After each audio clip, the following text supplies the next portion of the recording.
Hi! ಎಲ್ರಿಗೂ ಲೈಫಲ್ಲಿ ದುಡ್ಡು ಬೇಕೇ ಬೇಕು. ಆ ದುಡ್ಡಿಗೋಸ್ಕರ ಎಲ್ಲರೂ ಏನೇನೋ ಟೈಪ್ ಆಫ್ ಜಾಬ್‌ನ ಚೂಸ್ ಮಾಡ್ತಾರೆ. ಕೆಲವೊಬ್ಬರು ಡಾಕ್ಟರ್ ಆಗ್ತಾರೆ, ಕೆಲವೊಬ್ಬರು ಯೂಟ್ಯೂಬರ್ ಆಗ್ತಾರೆ.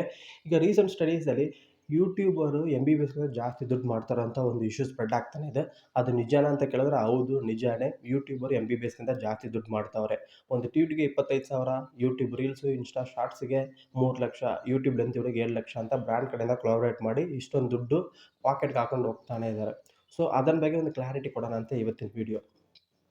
ಫಸ್ಟು ನಮ್ಮ ಲೈಫಲ್ಲಿ ನಾವು ದುಡ್ಡು ಮಾಡಬೇಕಾದ್ರೆ ನಮಗೆ ಇರೋದು 2 ಟೈಪ್ ಆಫ್ ಆಪ್ಷನ್. ಫಸ್ಟ್ ಬಂದುಬಿಟ್ಟು conventional type way of making money. Second unconventional way of making money. Conventional way ಅಂದರೆ ಏನು? ಇದು ನಮಗೆ ಒಂದು ಫಾರ್ಮೇಟ್ ಇರುತ್ತೆ. ಚಿಕ್ಕ ವಯಸ್ಸಿಂದ ದೊಡ್ಡವನಾಗೂ ಒಂದು ಫಾರ್ಮೇಟ್ ಇರುತ್ತೆ ಲೈಫಲ್ಲಿ. ಅದು ಕನ್ವೆನ್ಷನಲ್ ವೇ ಅಂತಲೇ ಹೇಳ್ಬೋದು. ಸ್ಕೂಲು, ಕಾಲೇಜ್ ಆದಮೇಲೆ ಕಂಪೆನಿ ಕೆಲ್ಸಕ್ಕೆ ಹೋಗೋದು ಫ್ರೆಷರ್ ಆಗಿ, ಅಲ್ಲಿ ಎಕ್ಸ್ಪೀರಿಯನ್ಸ್ ತಗೊಂಡು ಸ್ಯಾಲ್ರಿ ಇನ್ಕ್ರಿಮೆಂಟ್ ಮಾಡಿಕೊಂಡು ಬೇರೆ ಕಂಪನಿಗೆ ಹೋಗಿ ಆ ಥರ ಪ್ರಮೋಷನಿಂದ ದುಡ್ಡು ಜಾಸ್ತಿ ಮಾಡೋದು ಕನ್ವೆನ್ಷನಲ್ ವೇ. ಆ ಕನ್ವೆನ್ಷನಲ್ ವೇಯಲ್ಲಿ ನಮಗೆ ಕೆಲವೊಂದು ಸ್ಟ್ರಗಲ್ಸ್ ಇದೆ. ಏನೇನಂದರೆ ಅಷ್ಟೇ ನಾವು ಅಮೌಂಟ್ನ ಇನ್ವೆಸ್ಟ್ ಮಾಡಿಬಿಡಬೇಕು. ಮತ್ತು ನಾವು ಫಸ್ಟೇ ಒಂದು 5 ಇಯರ್ಸ್ ಟೈಮ್ ಕೊಡಬೇಕು. ಅದಾದಮೇಲೆ ಎಷ್ಟು ಇನ್ಕಮ್ ಬರುತ್ತೆ ಅಂತ ನಮಗೆ ಗೊತ್ತಿಲ್ಲ. ಆ ಇನ್ಕಮ್ ಬಂದರೂ ಎಷ್ಟು ವರ್ಷದಲ್ಲಿ ನಾವು ಹಾಕಿರೋದನ್ನ ರಿಟರ್ನ್ ಮಾಡ್ಬೋದು ಅಂತಲೂ ಗೊತ್ತಿಲ್ಲ. ಸೊ ಇಷ್ಟೊಂದು ಸ್ಟ್ರಗಲ್ಸ್ ಆ ಕನ್ವೆನ್ಷನಲ್ ವೇ ಆಫ್ ಮೇಕಿಂಗ್ ಮನಿಯಲ್ಲಿದೆ. ಒಂದು ಎಕ್ಸಾಂಪಲ್ಗೆ ಈಗ ನೀವೊಂದು ಇಂಜಿನಿಯರ್ ಆಗ್ತೀರಾ. ಇಂಜಿನಿಯರಿಂಗ್ ಮಾಡ್ಸೋಕ್ಕೆ ಒಂದು 4 ಇಯರ್ಸ್ ಬೇಕು. ಆ 4 ಇಯರ್ಸ್‌ಗೆ ಕಾಲೇಜ್ ಫೀಸು ಒಂದು 5 lakhs ಇರುತ್ತೆ. 5 lakhs ಕಟ್ಬಿಟ್ಟು ಇಂಜಿನಿಯರ್ ಆಗಿಬಿಟ್ಟು ಒಂದು 4 ಇಯರ್ಸ್ ನಿಮ್ಮ ಲೈಫಲ್ಲಿ ಸ್ಪೆಂಡ್ ಮಾಡಿಬಿಟ್ಟು ಆಚೆ ಬರ್ತೀರಾ. ಆಚೆ ಬಂದಮೇಲೆ ಕಂಪನಿಯವರು ನಿಮಗೆ ಮಿನಿಮಮ್ 3 LPAಗೆ ಕರೀತಾರೆ ಫ್ರೆಷರ್ ಆಗಿ. ಸೊ ಆ 3 LPA ತಗೊಂಡು ನೀವು ಕೆಲ್ಸಕ್ಕೆ ಹೋದರೆ ನೀವು ಹಾಕಿರೋ 5 lakhs ತಗೊಳ್ಳೋಕ್ಕೆ ನಿಮ್ಗೆ ಮಿನಿಮಮ್ 3 ವರ್ಷ ಬೇಕು. ಯಾಕೆ ಅಂದರೆ ನೀವು 2 ವರ್ಷದಲ್ಲಿ 5 lakhs ತಗೋಬೋದು. ಬಟ್ 3 ವರ್ಷ ಏನಕ್ಕೆ ಅಂದರೆ ಆ 2 ಇಯರ್ಸ್ ನೀವು ರೂಮ್ ರೆಂಟ್ ಪೇ ಮಾಡಬೇಕು. ಮತ್ತು ಫುಡ್ಡು, ನಿಮ್ಮ ಪರ್ಸನಲ್ ಎಕ್ಸ್ಪೆನ್ಸ್ ಅದು ಅಂತ ಖರ್ಚು ಮಾಡಿದ್ರೆ ಆ ಅಮೌಂಟೆಲ್ಲ ಬಿಟ್ಟು ನೀವು ಹಾಕಿರೋ 5 lakhsನ ತಗೊಳ್ಳೋಕ್ಕೆ ಮಿನಿಮಮ್ 3 ಇಯರ್ಸ್ ಬೇಕು. ಸೊ ನೀವು ಫಸ್ಟೇ ಒಂದು 4 ಇಯರ್ಸ್ ಸ್ಪೆಂಡ್ ಮಾಡಿಬಿಟ್ಟು ಮತ್ತೆ ಇನ್ನೂ ಒಂದು ಇಯರ್ ಎಕ್ಸ್ಟ್ರಾಗಿ ನಿಮ್ಮ ಲೈಫಲ್ಲಿ ಸ್ಪೆಂಡ್ ಮಾಡ್ತೀರಾ ನೀವು ಹಾಕಿರೋ 5 lakhs ತಗೊಳ್ಳೋಕ್ಕೆ. ಬಟ್ ಇದು ಬಂದುಬಿಟ್ಟು ಕನ್ವೆನ್ಷನಲ್ ಜಾಬಲ್ಲಿ ಇರೋದು ಒಂದು ದೊಡ್ಡ ಕ್ವೆಶ್ಚನ್ ಮಾರ್ಕು. ಬಟ್ ಇದೇ ನಿಜನಾ ಲೈಫ್ ಲಾಂಗ್ ಇದೇ ಹೋಗುತ್ತೆ ಅಂತ ಹೇಳಿದ್ರೆ ಇಲ್ಲ.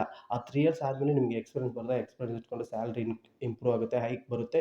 ಸ್ಯಾಲ್ರಿ ಜಾಸ್ತಿ ಮಾಡ್ಕೊಂಡು ಹೋಗ್ಬೋದು. ಫಸ್ಟು ಒಂದು 7 ಇಯರ್ಸ್ ಕಷ್ಟ ಇದೆ ಆ ಕನ್ವೆನ್ಷನಲ್ ಜಾಬಲ್ಲಿ. ಅದಾದಮೇಲೆ ನಿಮಗೆ ಸ್ವಲ್ಪ ಪ್ರಾಫಿಟ್ ಜಾಸ್ತಿ ಬರುತ್ತೆ, ಸ್ವಲ್ಪ ಶೈನಿಂಗ್ ಫೇಸ್ ಇರುತ್ತೆ. But unconventional way of making ಮನಿಯಲ್ಲಿ ಏನೇನಿರುತ್ತೆ ಅಂದರೆ ನಿಮ್ಗೇನು ಬೇಕಾಗಿಲ್ಲ. ನಿಮಗೆ ಒಂದು ಫೋನ್ ಇದೆಯಾ? ನಿಮ್ಗೆ ಏನಾದರೂ ಒಂದು ರೀಲ್ಸು, ಡ್ಯಾನ್ಸ್ ಮಾಡೋಕ್ಕೆ ಬರುತ್ತಾ?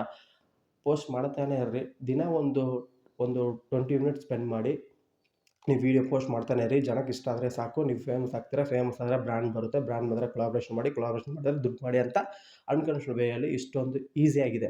ಸೊ ಇದನ್ನು ನೋಡಿಕೊಂಡು ಎಲ್ಲರೂ ಈ ಜನ್ರೇಷನ್ ಏನು ಮಾಡ್ತಾರೆ ಅಂದರೆ ಯೂಟ್ಯೂಬಲ್ಲಿ ಇದೇ ಒಂದು ದೊಡ್ಡ ಗೋಲ್ ಏನಂದರೆ ಎಲ್ಲರೂ ನಾವು ದುಡ್ಡು ಜಾಸ್ತಿ ಮಾಡ್ಬೋದು ಅಂತ ಹೇಳ್ಬಿಟ್ಟು ಯೂಟ್ಯೂಬ್ಗೆ ಬರ್ತಾರೆ. ಬಟ್ ಯೂಟ್ಯೂಬಲ್ಲಿ ಎಲ್ಲರೂ ಸಕ್ಸಸ್ ಆಗ್ತಾರೆ ಅಂತ ಕೇಳಿದ್ರೆ ಇಲ್ಲ. ಕೆಲವೊಬ್ಬರೇ ಸಕ್ಸಸ್ ಆಗೋದು, ಕೆಲವೊಬ್ಬರು ಇನ್ನೂ ಸಕ್ಸಸ್ ಆದರೆ ಕಾಯ್ತಾನೆ ಇರ್ತಾರೆ. ಸೊ ನೀವು ಅಷ್ಟೇ.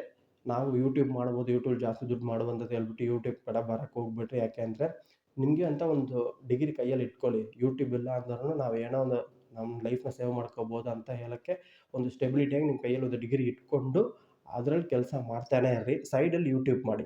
ಯಾವಾಗ ನಿಮಗೆ ಯೂಟ್ಯೂಬ್ ಒಂದು ಪಿಕಪ್ ಆಗುತ್ತೋ ಆವಾಗ ಕೆಲಸ ಬಿಟ್ಟು ಆಚೆ ಬನ್ನಿ. ಸುಮ್ಮನೆ ಎತ್ತಿದ ತಕ್ಷಣ ನಾನು ಯೂಟ್ಯೂಬ್ ಬಂದುಬಿಡ್ತೀನಿ, ಕಾಲೇಜ್ ಆದಮೇಲೆ ಯೂಟ್ಯೂಬ್ ಚಾನಲ್ ಮಾಡ್ತೀನಿ, ಏನೋ ಒಂದು ದುಡ್ಡು ಮಾಡ್ತೀನಿ, ಹಂಗೆ ಮಾಡ್ತೀನಿ, ಹಿಂಗೆ ಮಾಡ್ತೀನಿ ಅಂತ ಬಂದರೆ ಸುಮ್ಮನೆ ವೇಸ್ಟು. ಎಷ್ಟೊಂದು ಜನ ಯೂಟ್ಯೂಬರ್ಸ್ ಇದ್ದಾರೆ. ಬಟ್ ಆದರೂ ನಮಗೆ ನೆನಪಿರೋದು ಒಂದು 5, 6 ಯೂಟ್ಯೂಬ್ ಚಾನಲ್ಸ್ ಮಾತ್ರ. ಯಾಕೆಂದರೆ ಅವರು ಒಂದು ಬ್ರ್ಯಾಂಡಾಗಿ ಫೇಮಸ್ ಆಗಿಬಿಟ್ಟವ್ರೆ.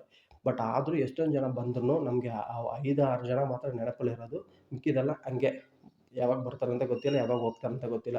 ಸೊ ಹಂಗಿರೋ ಟೈಮಲ್ಲಿ ನಿಮಗೆ ಕೈಯಲ್ಲಿ ಸೆಕ್ಯೂರಿಟಿಯಾಗಿ ಒಂದು ಜಾಬ್ ಇಟ್ಕೊಂಡು ಯೂಟ್ಯೂಬ್ ಚಾನಲ್ ಸ್ಟಾರ್ಟ್ ಮಾಡಿ ನೀವು ದುಡ್ಡು ಜಾಸ್ತಿ ಮಾಡ್ಬೋದು.